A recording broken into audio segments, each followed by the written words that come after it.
On the day of our wedding anniversary, I found out I was pregnant. I slipped through the rain to the private lounge where Daryl was spending the evening, wanting to surprise him. Outside the door, through the gap left ajar, I heard him talking with his friends about a surprise he had planned for our wedding. Josephine still has no idea she's been sleeping with both of us. Every winter, I send my twin brother to take my place with her. Through the crack in the door, amid the roar of laughter, I caught sight of a man who looked almost identical to Daryl. Imagine the look on her face at the wedding when she sees that video of my brother on top of her. I clutched the pregnancy test results in my hand, ready to storm in and demand to know why he'd done this to me. But then I heard Daryl's voice again. Sarah's career has taken off. Josephine served her purpose. Sure, she lost her family and her career because of me, but I gave her a few good years of the high life. I'd say we're even. The casual indifference in his tone sent ice through my veins. A man who had done everything in his power to hurt me for the sake of another woman. I was done with him. And everything he had stolen from me, I would take back, every last piece.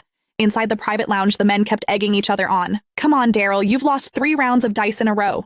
You owe us something juicy. What's this big surprise you've got planned for Josephine at next week's makeup wedding? I stood outside the door, heart brimming with sweetness. 3 years since we'd signed the marriage certificate, and Daryl had been so consumed by work that the wedding kept getting pushed back. Now I was going to bring our baby along and finally make it complete.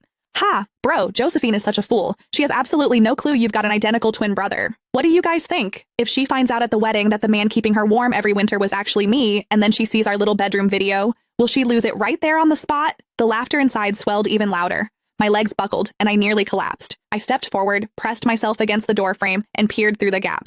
Beside Daryl sat a man with the exact same face. Daryl leaned back on the sofa and clapped him on the shoulder. Vincent Sanchez, I owe you for these past 2 years. Your visits made it possible for me to be with Sarah. The man exhaled a stream of smoke, the haze blurring his features. I don't get it, bro. Sarah was your college crush, so why'd you marry Josephine? Even in bed, she's boring as hell. I'm so sick of her. The men who usually greeted me with fawning smiles and called me Mrs. Sanchez were now leering and cracking vulgar jokes. I stood frozen, struck as if by lightning, unable to move, but the fury inside me burned hotter with every second. I drew a deep breath, gripped the door handle, and steeled myself to charge in and confront Daryl. Then the words from inside stopped me dead. I was only ever with her for Sarah's sake. At the sound of that name, my fingers tightened around the pregnancy report until the paper crumpled. There was a tenderness in Daryl's voice I had never once heard before. Sarah went abroad right after college to chase her dream of becoming a jewelry designer. By the time I wanted to go find her, she'd gotten married. Later, when the international jewelry design competition came around, Sarah was so anxious about Josephine entering the same contest that she couldn't sleep.